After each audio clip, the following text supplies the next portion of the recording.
Ya, mengapa kita diminta membaca subhanallah? Coba diingat-ingat dalam hidup kita. Panggilan azan, sudah subhanallah belum? Katanya subhanallah, begitu azan dipanggil tapi masih tetap memasak, masih tetap nonton TV.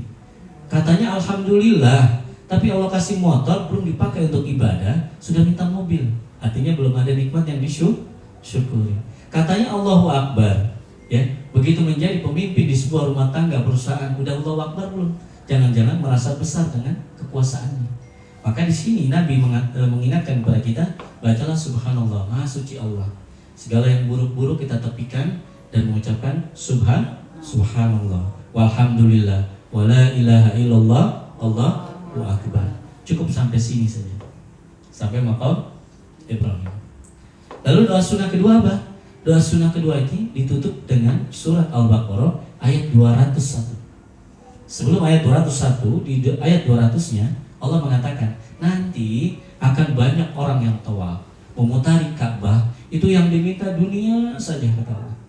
Coba nanti buka ya, surat Al-Baqarah ayat 200. Kata Allah, banyak sekali yang tawaf memintanya dunia saja.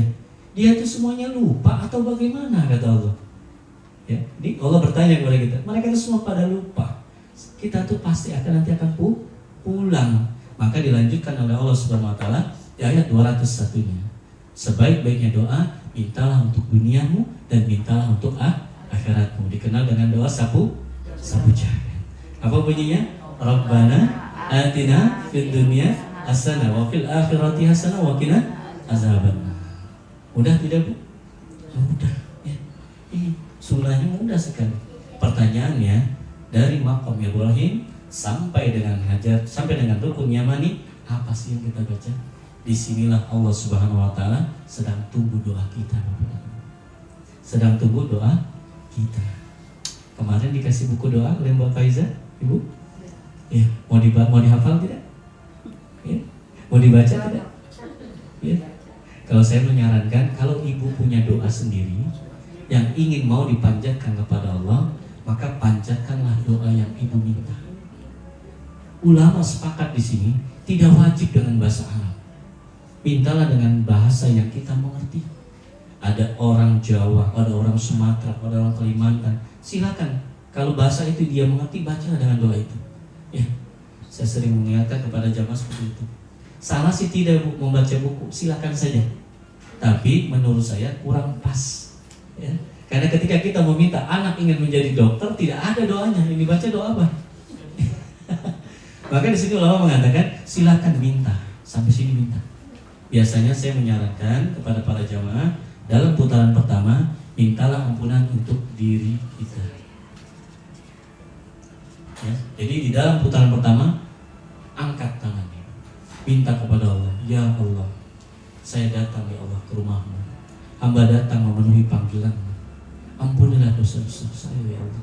Ya Allah, saya pernah berbuat maksiat, saya pernah berbuat zalim, saya pernah menyimpang ya Allah. Maka di depan Ka'bahmu ya Allah, hamba bermohon ampunilah dosa. Kalau bukan ke tempat ini, ke tempat mana lagi ya Allah yang akan saya tuju? Minta ampunan terus tentang diri kita. Dan di sini nanti ditutup dengan doa yang kedua. Rabbana atina fid dunya hasanah wa fil akhirati hasanah wa qina azabannar. Lalu yang berikutnya, putaran kedua, mintalah ampunan untuk ayah. Ya, putaran kedua itu untuk ayah saja. Ya, tidak untuk yang lain, untuk ayah saja. Ya Allah, ayah saya ya Allah, yang berjuang mencari nafkah ya Allah, dengan keringatnya ya Allah. Ya, ringankanlah langkahnya untuk menuju surga ya Allah. Kalau sudah wafat, doakan Allahumma gfir lahu warhamhu wa'afi wa'fu. Terus doakan ayah kita. Ingat jasa-jasa ayah kita. Kecil kita ya, sama ayah kita besar, disayang. Ingat sini, doakan ayah kita. Putaran ketiga, doakan ibu kita yang melahirkan kita, yang berjuang antara hidup dengan mati dan melahirkan kita.